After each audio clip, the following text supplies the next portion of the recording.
back to BLOCKTV here at the Ethereal Summit in Tel Aviv, the first Ethereal Summit in Tel Aviv, going splendidly, so to speak, especially because I'm sitting here with Dr. Omri Ross of eToro. First of all, thank you for being with us. Thank you so much for inviting me.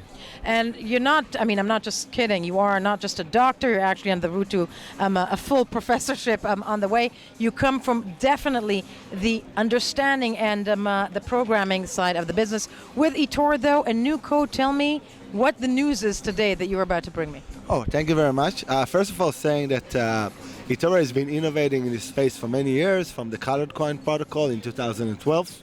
And what we're bringing out today is a new open source language called Lira, not Libra, Lira. But genius, never genius. Lira. I can't take it's Yoni, I can't take any of the credit on that side. And at the same time, we also have the Israeli old currency used to call Lira, and we have the webpage lira.org, so you're welcome to come there and see more about the project.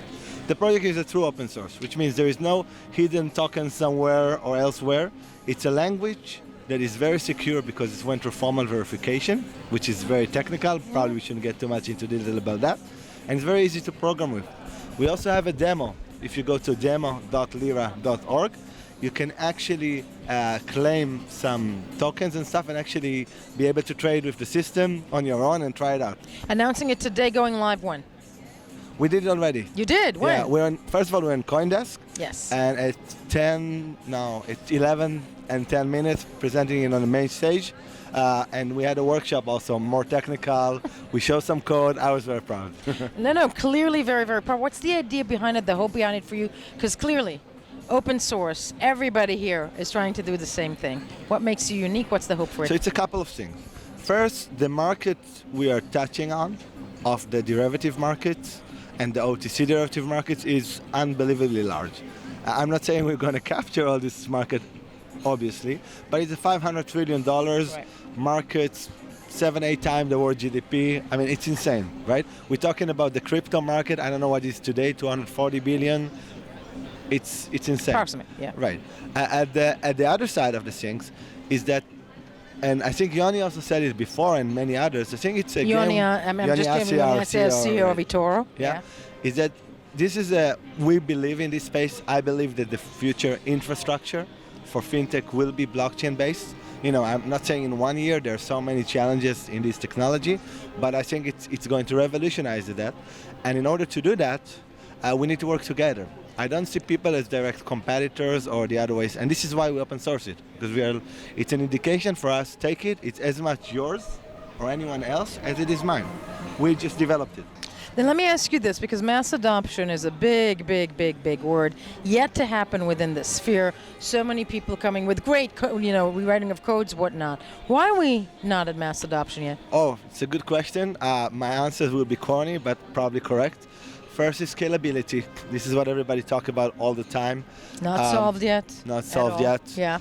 Second is regulation, which I'm not qualified to speak about, being in the computer science industry, but I'm sure you have better... No, but I mean, don't worry. Regulation's still an issue, right. Let alone, especially with Libra entering the sphere and might define regulation for others. But no, I see it as a positive, because it's opened the discussion, the protection. It mainstreamed the discussion. And for eToro, by the way, we're regulated in all places. This is part of the core values of the team. On the other side, which maybe I can speak more about, and that's really the place we are tapping into with Lira. Not Libra, Lira again. Lira again. Stating exactly. Lira, not Libra. Okay. The old Israeli currency is that, taking it back, is that security is a big issue, right? If we want to have billions, trillions running on the blockchain, it's insane to think that it can run on a code that can either not work and functional right, or can be hacked. So you have cybersecurity risk, right?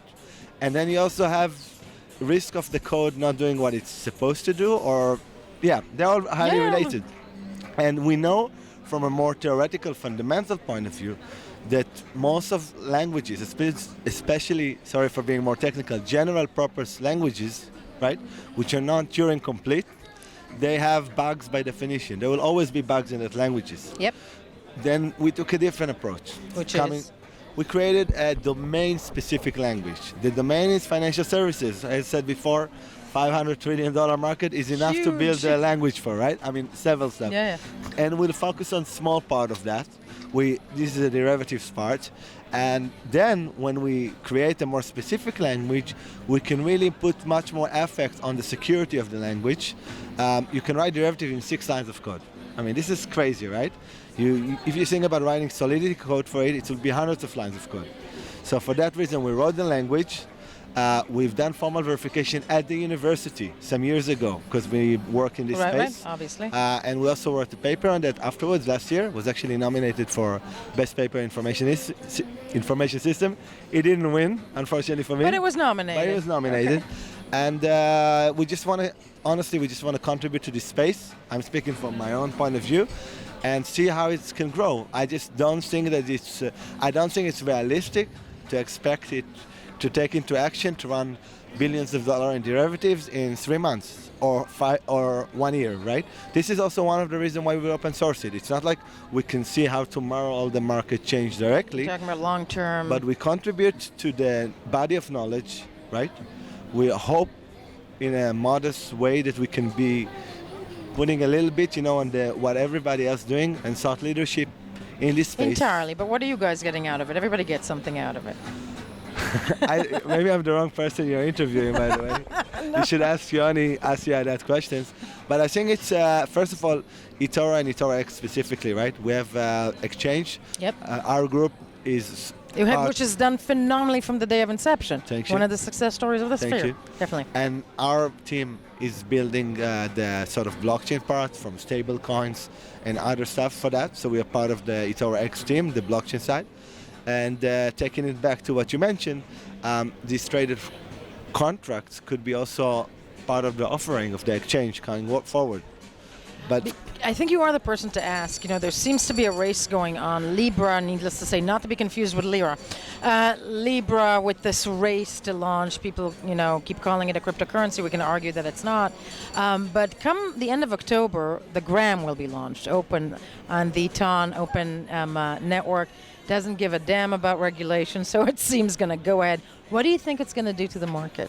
That's a very good question. I'm not sure I have very good answers. No, we're theorizing. I'm not asking you. First, because there seems to be a race going on right now. Right, but I think you mentioned the race, and I have a very pluralist view on the race. Also, if you remember earlier, I said I rather not look at people as competitors.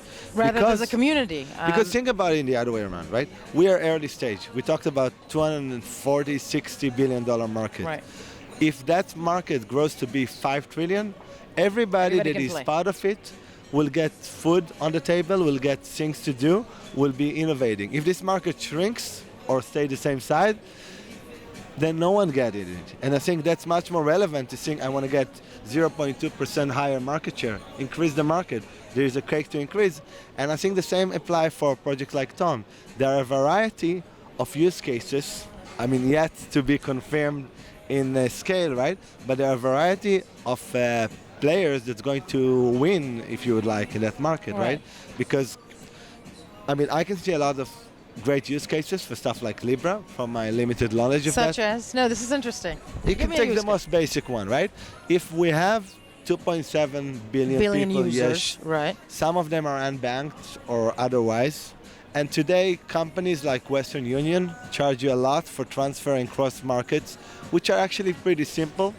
I can see transactions which are very cheap, and I think the exchange risk of whatever is related to Libra, and I don't know the details about how they're going to exchange it. I don't think they do yet. Me, possibly, seems to me much lower than paying 10% transaction fee or something like that in Western Union. And that's a big use case, and it's a use case that do good, in my opinion. Yeah. So, why take 10% from the lower people in the population? Who are unbanked, who have such a hard time transferring money, and then also those fees on top of it. Yeah, I would even say, and I would recommend people, there is a fantastic YouTube talk by Charles Hoskinson. You know that one. Cardano guy. The Cardano guy, and he's a great guy, by the way. I've met him a couple of times. I interviewed him. He's fabulous. Yeah, and also you believe in formal verification. So we talk about geek stuff, but he actually talk about it. He talk about how lucky we are in the Western world, if you would like. Sorry, how lucky we are in the Western world being able to transact cheaply. I live in Copenhagen. Everything is electronic, trustworthy environment, trusting the government. But there's still millions of people living in Africa and other places that don't have those. Right, and abilities. I think these people are the ones getting most abused for getting financial services. They can't get loans, they can't get these things. I'm not trying to say that we know yet how to solve that, but building strong infrastructure is important. And yeah.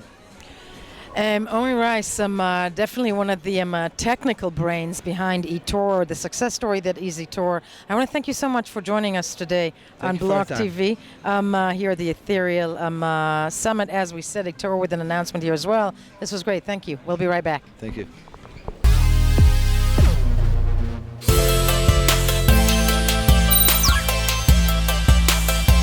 For more news and updates, follow us on Twitter.